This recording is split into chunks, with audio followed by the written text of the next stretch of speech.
The two cast members from fucking Predator became governors. All we need now is Carl Weather and the Predator. That's all we have left. Oh, what if we can't get the Predator? Can we use Venus Williams? Can Venus Williams become? Oh, poor Venus. Why poor Venus? They're from fucking Compton and they got $100 million. They can pour my ass. But she's not feminine, and I feel bad. Serena's the fucking one that looks like she should be climbing the Empire State Building. Human resources. There we go. But that's and that's something. Jay, we have some paperwork. But here's the thing. Did you in fact say, Jay, that Venus Williams could be climbing the Empire State Building? I did, and the thing that guys, comics would try. This is the thing that is infuriating, is that she has giant fucking muscles, and she's a fucking giant person. Yes. So it's not that if she was a white person, nobody would even fucking blink at that statement. Right. It's become so far off the rails. Like, everyone has to apologize for everything. Some guy at ESPN, who was it? It was some guy, it was a sports guy, said, have you seen so-and-so on ESPN? She is an animal. It was a lady that does women's basketball commentary who used to play women's basketball like power forward, and he was basically going, she is an animal. I don't even know if that's a woman. And he got fired. He got fired for saying, look at this woman. Is she a woman? She's huge. Was she an African-American woman? Of course. You wouldn't be fired if she was a fucking white woman, is the whole thing. I'm saying there is some history there that you need to account. What? What history? There's some history. I got here in 1970. Did you? I don't know what happened before that. Yeah. All I know is I was born and Richard Nixon got everybody out of Vietnam. That's what happened when I was born. Me and Nixon did that shit. Yeah. Start using King Kong, any sort of ape or chimpanzee reference when referring to African American. Why? There's a sensitivity there that needs to be. Do they have chimp history that I don't know about? No, why? I'm just saying, there's you got to make up. Who for said? stuff. Why'd you bring chimps into it? You Ding said dong. Climb the Empire State Building. Hold on, I got a phone call. Why did you say chimps? Ralph, can we see you down here in the office? Why did you say chimps? Ralph Garman said it. I didn't say those goddamn words. Click the goddamn link. Ralph, I don't know if you know this or not, but our podcast is sponsored by Stamps.com. I did not know that. Everybody listening should go to Stamps.com, click the microphone at the top of the page, and type in my name, MOHR, and you'll get some type of no-risk trial. I have the copy in front of me. Let me tell you, it's really not risky at all, though. No, it's a no risk. Oh, that's good. There's no risk to it whatsoever. A little risk? It's hard. How hard? Do you guys have commercials on Hollywood Babylon? We do from time to time. It's really hard. Like, I'm realizing... Like, I'll listen to Corolla, he has a lot of commercials. Yes. He's paid in full. Sponsors, yeah. But I never sense that, I never hear those gears grinding when he does it that I hear when I listen to my own podcast back and hear me dropping a slot like, oh, now let's just take a time out and talk about Amazon.com. You can just hear the gears going from 5th to 2nd on the 101. There really is an art to, I guess because Corolla's a radio guy, to having a conversation, just segueing into Stamps.com. Look, who wants to go to line at the post office? Just go to Stamps.com. Now, who wants to go stand in line at a post office? Nobody, Pally. Yeah, you get a digital scale. You can weigh everything you got. And I even mean the Alaskan Northern Lights, the Purple Thunder, and the Phyllis Diller. You weigh it on that scale there, pour yourself a drink, light up a cigarette, and lay down some stamps with Stamps.com. Stamps.com, your own home becomes the post office, Daddy. I guess that's how I do it. I'll do it all as a guy in the impression. That's what we did with Babylon. We used to build bits around the sponsors. Like really? Audible.com was one of our sponsors. They sponsored me for 1 week. That's what they tend to do. They'll drop in and then they'll leave and they'll come back. That's I don't want them. With us. So anyway, they got books on tape, right? Books on tape. So and who? We did great moments in celebrity autobiographies. Actors reading their own autobiographies, talking about themselves, which is some great stuff. So we did a bit where we talk about Audible.com and then we'd play a drop of William Shatner talking about how he met Coco the gorilla and she grabbed his balls. And then that was it. That was our great moment in celebrity autobiographies, and that's we built it into the show to give them like a little, because it's easier for us. Don't leave us hanging. I was sitting there looking at Coco. I said, I love you, Coco. I love you, Coco. I love you, Coco. And the next thing I knew, a huge gorilla paw was on my balls. I'm waiting for the Stamps.com part. How do you do that? No, so we'd play that, and then we'd say... Oh, you would play the actual drop thing. Yeah. as like a bit, like a production piece. And then we'd say, if you want to hear more about this, you can go to audible.com and they got 100,000 titles over there. Look, so you work it into your show. All right, here's the thing, Ralph. A lot of people are going to be upset by a lot of the things that I said. You kind of towed the company line today, and you're going to want to write a letter complaining. So if you're going to write letters and complain, don't go to the post office and buy a stamp and wait in line like some ham and egger. Magic, see? You got to go top shelf, because this is a top shelf crew here today. Ralph Garman from Hollywood Babylon and the Kevin and Bean Show. Matt Cohen. Our Brian Eno over here on the Wheels of Steel. Our DJ Jazzy Jeff. Eric B. over there. Go to Stamps.com and get your own stamps and write a letter complaining that I think Venus Williams could play Predator. Because Carl Weathers, I don't think he could do it. So Venus Williams, if you don't think she should be governor of Minnesota, go to Stamps.com, click on the microphone, type in MOHR, and you'll get a no risk. You won't catch anything. You won't hurt anything. You won't pull anything. You won't even stub your toe. And I want to see, write me the letter right now. You know what? I dare you to write me a letter at jmohr.com and go to Stamps.com, click the link, the little microphone there, and just type in MOHR. And they give you over $100 of free stuff in a digital scale. So everybody out there in Ontario, Riverside, and Fontana, you can weigh your drugs. That's not what it's for, Jay. That's not what it's for? No. It's for weighing your packages. Packages, yes, packages. I think I would do that. I'm not even making a joke. Just to have a digital scale in my house would fascinate me. Maybe it's the marijuana left over, but just that, like, make baby food for the baby and just go, like, how much does this weigh? Let's find out. Your baby's turning 2, or she is 2? Just turned 2. When you had your daughter, did you think, holy shit, I'm completely ill-equipped for this? Or was it something you settled into? Well, our situation was unique, and you know this, and I've said this before, but we had twins, premature twins, Lincoln and Olivia, and 10 days after they were born, our son Lincoln passed away. And not for anything, but the first people, I swear to God, the first people we heard from when that happened was Jay and Nikki. They were the first people to send us a card and sort of check in with us and see if we were okay. So that was, I always will remember that, sir, and I appreciate that. I wasn't going to bring any of that up, but sure. But I'm saying, but you're saying, did you think you're ill-prepared for it? So we're going through, we got a sick kid in the NICU at Cedars, and 10 days after they're born. What were they sick with, Ralph? Well, they were way premature. Yeah. 3 months, 3 months premature. What bay? You're 5 weeks, though, right? 6. What bay did they start in? Oh. Were they at Cedars? Cedars, yeah. There's 6 bays to the NICU. If your baby starts in 1 or 2, they ain't coming home. Yeah, we were in 2. Oh, my God. So then your daughter's a goddamn miracle. She's a walking Absolutely. miracle. She's a miracle. So I'm guessing by the time after a child dies and by the time the miracle gets home, you're beyond equipped because you can't wait to just do the Lord's work in your own home and make this happen. You're dealing with so much stuff that the usual fear that most parents have when they have a new baby isn't even an issue because, like you said, you're just so overwhelmed that she's home and she's safe. Now, you're overprotective because she had respiratory issues, she had digestive issues, she would, constantly with the reflux, and she would choke on her own milk and food and stuff. And so it's nothing but vigilance.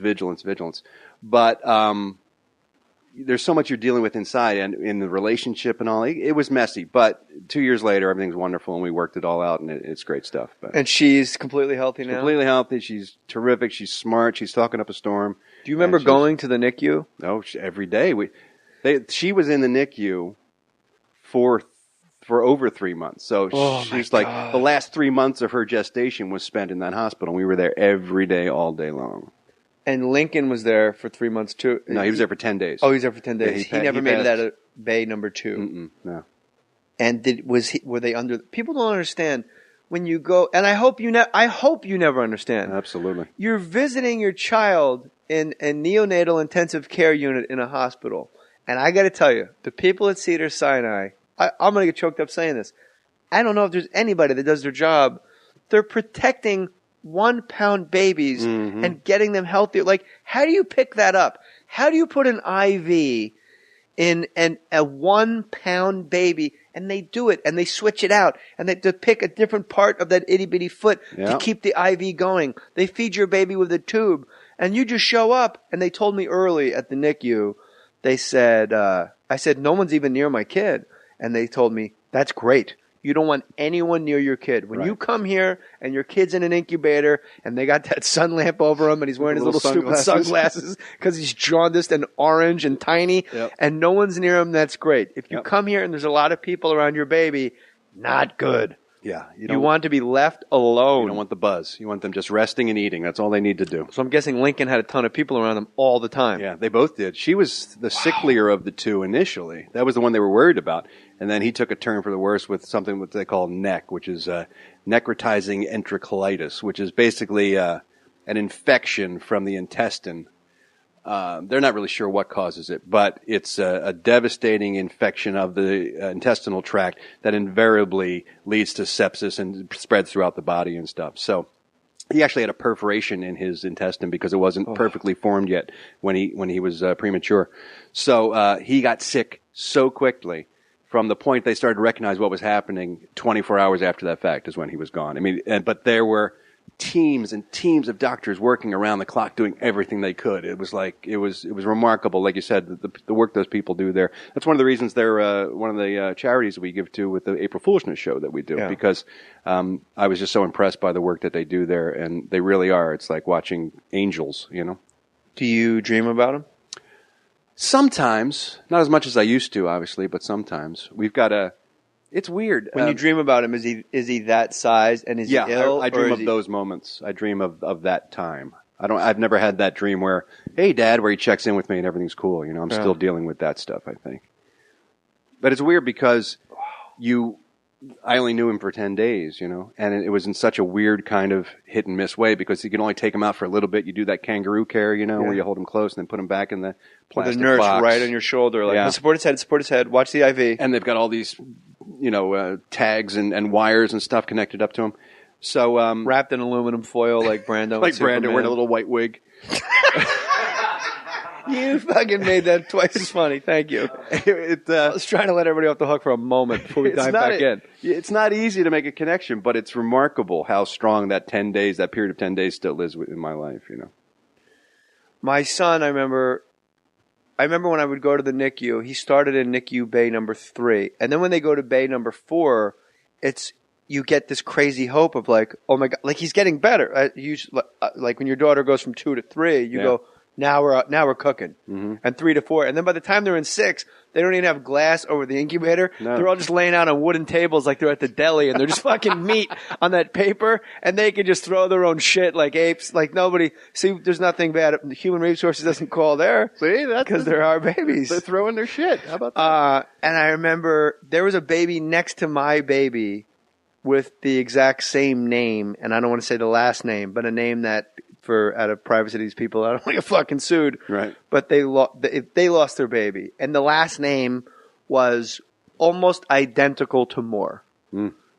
So don't blur anything out that comes to your mind. Right. But almost exactly Mohr, but just different enough. And the kid's name was Jackson, and they were next to each other. And when Jackson was in NICU bay number 3, like on day 5, I was holding him, and he kept getting arrhythmia and bradycardia, and then like all this weird stuff with his heart. And then his mother walks in, and she's ashen white, and she looks at me, and she can't even talk. She's just gone. And I go, what? And she goes, Jackson died. And I go, what? And she goes, basically she says, Jackson Mohr, he just died. And I look down and I go, I don't think so. Like that actually, right like here. I'm holding him. And she goes, no, the other one right here. But what she didn't understand is I don't fucking know the nurse's name. I don't know where the door handles are. I am getting out of my car and I am visiting a heartbeat in this giant structure of a building called Cedar Sinai. I can't start making friends in here. I'm here for one reason, to get this thing out. Mm-hmm. And she couldn't believe that I didn't know who that was. And it really is like the Buddhist, like that singularity of presence and time and moment and the confluence of everything that when you were with your babies. And I guess I would assume once Lincoln died, then the mission just becomes like we got to get this fucking baby home. Yeah, that everything focused too. I'll just have to grieve later because all of my energies has to be just to make sure that she is okay in every level. And that's when I got in everybody's face. I started to know all the doctors and all the nurses, and I'm asking them questions, and I want to see charts and graphs. I mean, I wasn't going to let anything to chance at that point. I got like a crash course in neonatal physiology because I wanted to know everything that was Shirley happening all the MacLaine. time. Yeah, exactly. Right. Just give her shot. Give her the meds. Did she have Brady? The two cast members from fucking Predator became governors. All we need now is Carl Weather and the Predator. That's all we have left. Oh, what if we can't get the Predator? Can we use Venus Williams? Can Venus Williams become? Oh, poor and Venus. Why poor Venus? They're from fucking Compton and they got $100 million. They can pour my ass. But she's not feminine, and I feel bad. Serena's the fucking one that looks like she should be climbing the Empire State Building. Human resources. There we Boom. go. But that's and that's something. Jay, we have some paperwork. But here's the thing. Did you in fact say, Jay, that Venus Williams could be climbing the Empire State Building? I did, and the thing that guys, comics would try. This is the thing that is infuriating, is that she has giant fucking muscles, and she's a fucking giant person. Yes. So it's not that if she was a white person, nobody would even fucking blink at that statement. Right. It's become so far off the rails. Like everyone has to apologize for everything. Some guy at ESPN, who was it? It was some guy, it was a sports guy said, have you seen so-and-so on ESPN? She is an animal. It was a lady that does women's basketball. Should go to stamps.com, click the microphone at the top of the page and type in my name, MOHR.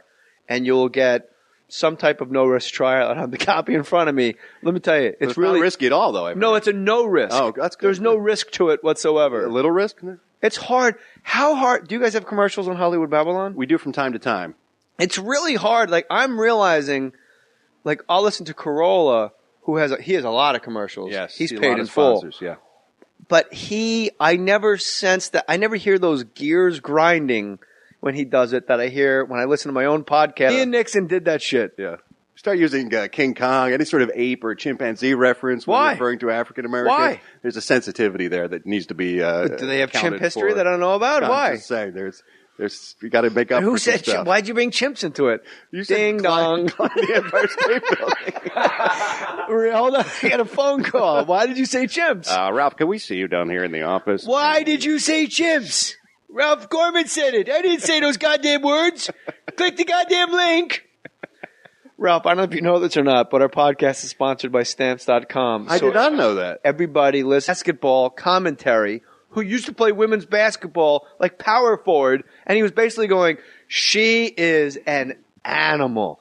I don't even know if that's a woman. And he got fired.